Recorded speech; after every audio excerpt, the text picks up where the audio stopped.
Hello, আসসালামু আলাইকুম। আশা করি সবাই ভালো আছেন। আবারও একটা গরিব ব্লগ নিয়ে আসলাম, গরিবের ঘরের ব্লগ।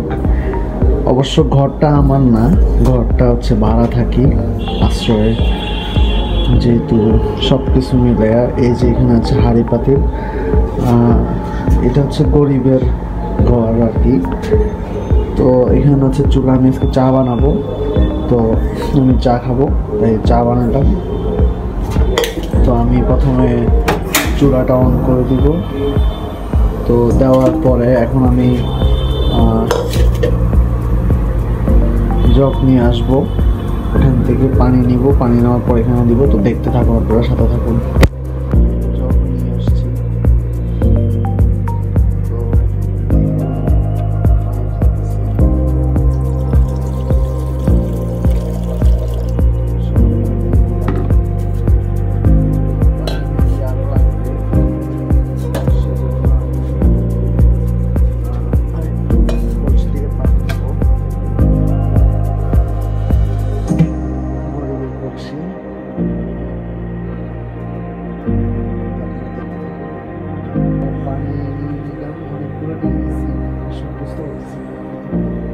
আমি যাই করি আসলে সব কিছুতেই কোনো না কোনো গন্ডগোল হয়।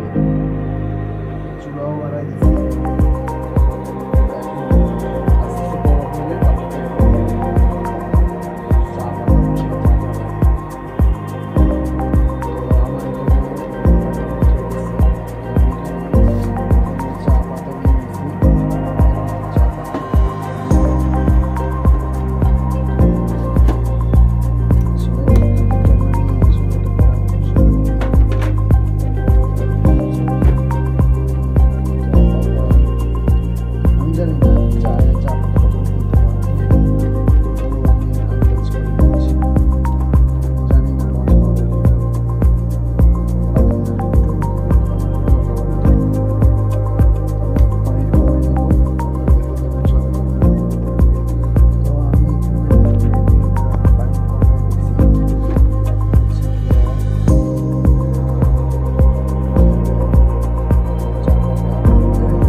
লংয়ের দাম তো অনেক, ছোট্ট একটা দিয়ে দিলাম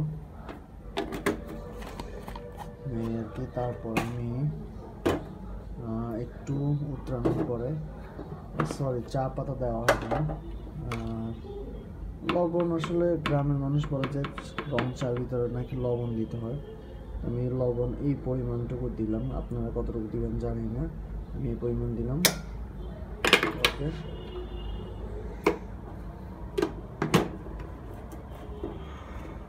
তো একটু উতরাক, আর আমি একটু পরে আবার চা পাতা দিব। সরি চা পাতা না, তেজপাতা, যেটা মানে মানুষের লাইফটা শেষ করে দেয় আর কি, তেজপাতা। তো তেজপাতা দিব আমি একটু পরে। তো আমি এখানে চিনি দিয়ে দেবো, একত্রে সব বানায় ফেলবো। এভাবে চিনি দিলে কতটুকু মিষ্টি হবে, কতটুকু, অনেকে ডায়াবেটিস আছে, অনেকে আবার চিনি কম খান।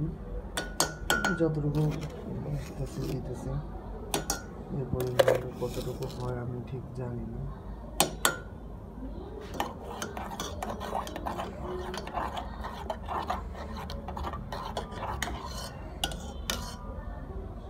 আমার মনে হচ্ছে কি আর চা পাতাটা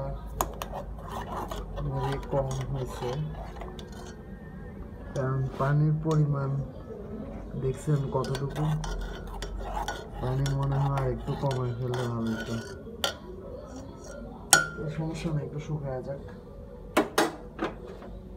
ততক্ষণে অপেক্ষা করতে থাকি।